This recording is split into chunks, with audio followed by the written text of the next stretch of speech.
Most of the time, people don't like themed episodes. They'll let it slide when it's a holiday episode, but if it's something else, then they'll hate it. For example, if a show has an episode based on the 1940s and the entire plot is based on that era. But one episode that gets a pass is Kickin'It with their reality show episode. Bobby Wasabi announces to Rudy and the kids that he's going to produce a martial arts reality show. It will take place in Rudy's dojo, and the kids are the ones who will be participating. Bobby also announces that the winner of the show will win a cool water rider. The kids are excited for the prize, but Eddie chimes in and says that reality shows tend to bring out the worst in people. Keep in mind what Eddie says because it comes full circle at the end. Bobby picks Rudy to be the host, and this makes Rudy happier than the kids. The show right away starts. Rudy starts it off with the kids outside of the dojo waiting to enter. You're about to enter a world of mental and physical challenges, where you should always expect the unexpected. What was that? I just blew up my car. You didn't expect that, did you? Now, go on in and choose your living space, and I'll be right back with your first challenge. The kids enter the dojo, and we see that it looks different. There's beds for all the kids, because they'll be staying at the dojo while filming the show. The first competition begins, and it's a race between Kim, Eddie, and Milton. There's different challenges throughout the race that make it hard to win.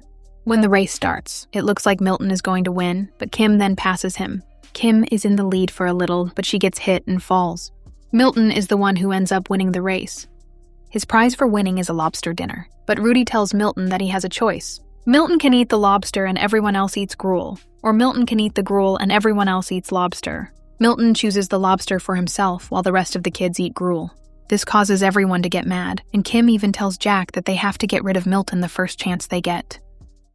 First chance we get, Milton's gotta go. I was thinking the same thing. I think I'm done with this one.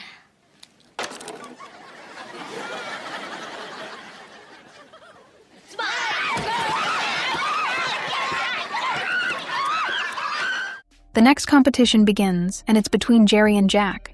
Obviously, Jack wins, and for his prize, he also gets two options. Jack can either spend 5 minutes in a porta potty or have the rest of the kids spend 5 minutes in it. Jack doesn't want to be hated like Milton, so he spends the 5 minutes inside. But this was pointless, because when it's time to eliminate someone from the show, the kids end up voting to eliminate Jack. We see that it was Kim's idea to eliminate Jack. Jack was the biggest threat, so they needed to get rid of him as soon as possible. When Eddie finds out that the kids formed an alliance to vote out Jack, he has a problem with it, but keep paying attention to the way Eddie acts throughout the episode. It's now time for the next competition, and it's an eating challenge. Rudy reveals that Jack is the chef for this challenge. The competition is essentially all the students eating the meal they hate the most. If no one is able to finish their plate, then Jack is back in the competition. None of the kids can finish their plate. Jerry looks promising, but he can't finish his own plate. It's a cracker, you big baby! Man up! This means that Jack is back in the show. The kids are hanging out in the dojo, but they start fighting. It's a reality show, so there's cameras recording them at all time. The kids remember this and start exposing one another to the viewers watching. Rudy interrupts the kids, fighting to tell them that it's time for the final competition. Oh, it won't be over till the blonde's on the water rider. Right. But which one of us is the blonde?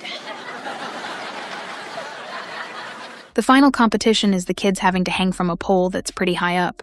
The last person hanging from the pole wins the entire show. But while they're hanging from the pole, they face little challenges. One of them is getting hit with tennis balls, the other is getting food dumped on them, and also getting mud dumped on them. Nobody is letting go of the pole and they continue arguing, but Eddie tells them to stop. Eddie reminds them that they're friends and should stop arguing. Jack agrees and says they should all let go of the pole at the same time. This way none of them win and they can keep their friendship. Everybody lets go except for Eddie. The kids realize Eddie didn't let go, so this means Eddie won the show. The whole time Eddie was pretending that he didn't care about winning. This was a good twist to the episode. Eddie seemed genuine about not wanting to win and pretending to worry about fighting with his friends. It's a great ending to a great episode. Rudy is a perfect host, and it's nice seeing the dojo dressed up different. We also see how big the dojo is because they managed to fit multiple beds in a lounge area. People might think it's mean for Kim to make sure Jack gets eliminated first, but that's actually smart. Kim knew Jack is the biggest threat, so they needed to get rid of him as soon as possible.